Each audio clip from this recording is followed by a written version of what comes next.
to about how many minutes they wanted to play you around 29. How did that feel? And were you thinking you were going to play a little bit more, or is that kind of what you thought was going to happen before the game?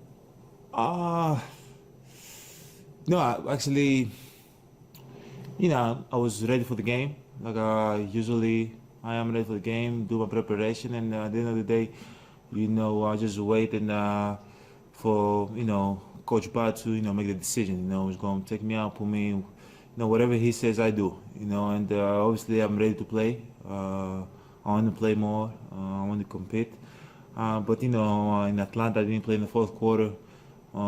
Today I played 29 minutes. But at the end of the day, I'm growing. Mature enough to understand what he's trying to get out of this. He's trying to slowly ramp up my minutes, and it's okay. It's hard. It's hard to not being out there and not compete for the whole fourth quarter. But at the end of the day, I know what the goal is, so we just got to execute the plan. In the second half, you guys pretty much only played zone defensively. What did you think of that? I know Bud said the goal was to kind of mess with their rhythm a little bit. What did you think of what you guys were able to get out of it? And I guess just like, how do you feel about being in zone? I gotta agree with him. You try to get in zone so they can you can mess up the rhythm and stop them a little bit. They were making shots, they were driving the ball, they were making floaters. It was just they were everywhere. And they were getting everything they wanted. So we went to zone to try to slow them down, but they made tough shots. Grayson Allen made tough shots. The kid Bay made tough shots, floaters. Their big men were able to roll to the rim and get easy one offensive rebound and put bucks and stuff like that. I think it's a good game plan, but we can be better at it. I'm curious, this game made me think of game one against Orlando, where you had Bled going way underneath the point guard, and you guys had Drew do that again tonight. Do you feel like when the point guard plays that way, the intensity just kind of comes down for the entire team just because you're not putting that pressure all the way out? At the end of the day, that's the game plan, correct? So we try to make Josh a tough jump shot and try to keep him from involving his teammate. We want him to play one-on-one. We want him to shoot those shots. We want him to shoot floaters and just ice everybody out, right? That's the game plan. But at the end of the day, I'll agree and disagree with you, because in basketball, sometimes the first thing you see is the guy with the ball. Second thing you see is the guy that's guarding the ball, right? So if the pressure is not there, you tend to relax without knowing it, So I've seen, like, in a lot of games when a guy is picking up full court, or they're not picking up full court, or Jeff Teague or Drew Holiday is picking up full court, you're kind of like, okay, here we are, let's go, But at the end of the day, that's the game plan. We just got to do a better job executing. But maybe that was it. Maybe we kind of relaxed a little bit, but I don't think they made shots. Like, they made tough shots, a lot of shots. They were finding open guys. They were driving the ball to downhill. They were getting everything. Thanks. Zora Stevenson. You talked about them making tough shots when a team is just kind of like hitting on all cylinders. They almost shot 55% from the field. Like, what can you do as a defender? You just got to make it as tough as possible. Some days you try to compete. I felt like we came out of the half, we tried to compete. We tried to be there. We tried to execute. We tried to screen hard, roll hard. We tried to find open guys, and we wasn't making as many shots. And there was some plays and calls that didn't go our way, and it shifted the momentum, right? So when you make a three and you get a charge, you get a turnover, now you're shifting the momentum. You go back to them, and they were able to execute. They were able to get easy ones. So I think the team did a good job competing, but it was just not our night today.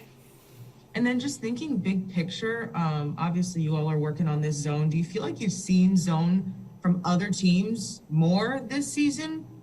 Or do you feel like not necessarily, it's what it's been in the past? I just feel like I'm seeing them way more, and I'm wondering what you feel like. From other teams? Yeah, just league wide.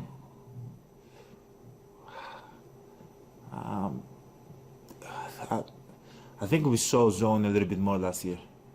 I think so. That's my opinion. Maybe I'm wrong. Maybe you're right. But I think we saw a little bit more zone last year. Congrats, Zora. Congrats. Thank you. I appreciate that. You're welcome. Jim Ozarski. So I wanted to actually follow up on something Zora asked you the other night about what you had seen from your team as you were watching, and you had mentioned how good they were and what kind of talent is there. I guess you guys haven't really had everyone together for a while now, whether it be health and safety or injuries here and there. I mean, does that kind of get you excited or really thinking about what you can be once everyone's together and you guys have a full healthy group? Or can you not think that way because you just never know? Like, how do you kind of view your team maybe coming together here in this last 2 weeks? We got a lot of talent. We got great players. Obviously, it's been a tough year. A lot of games in a short period of time. We gotta stay safe with COVID. But at the end of the day, like when this team come together and everybody's healthy, and we're able to stay healthy going to the playoffs, we're gonna be a great team. I really believe in this group. I believe that we're a playoff team, but at the end of the day, we got to go out there and compete, and I'm 100% positive that my team is going to bring it now for the last 2.5, 3 weeks that we have, and they're going to bring in the playoffs. But we got to take it day by day. Got to keep working. We got to stay healthy, stay away from injuries, knock on wood, and stay healthy with the COVID and all that. As long as we do that, we're going to be fine. We're going to figure out a way to go out there and compete every night and give ourselves a chance to win a game. Lori Nickel. Hey, Giannis, I was just curious, does Mike Budenholzer ever ask your opinion about the defense or the strategy or the plan or how zones are working, or is it always his game plan, always what he wants, and he's telling you what he expects? I'm a player, Defensive Player of the Year. Thank you, Lori. But I'm a player. I try to stay within my lanes and try to compete as hard as I can as a player and as a leader. And Coach Bud is a coach and he's coaching us, right? So at the end of the day, he has game plan. He studied the game. He has 10, 15 people that help him with that also to study the game and come up with a game plan that he might think that's going to work for us. And as players, we have to accept that. He's one of our leaders, and we have to go and, believe and trust his plan, right? But at the end of the day, as a player, the way I view it, you get your plan. But the way I view basketball is like art. Every day you get a canvas, and they give you a plan, you get your feedback, and then you go out there and you try to paint that night, right? But at the end of the day, he's a coach. You get the plan, and you try to execute it with your own way.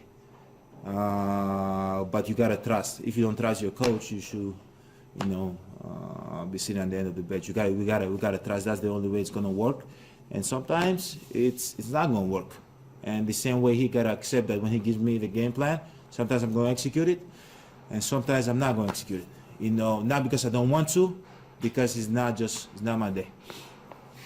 Thank you. Great, thanks, Giannis. Thank you guys.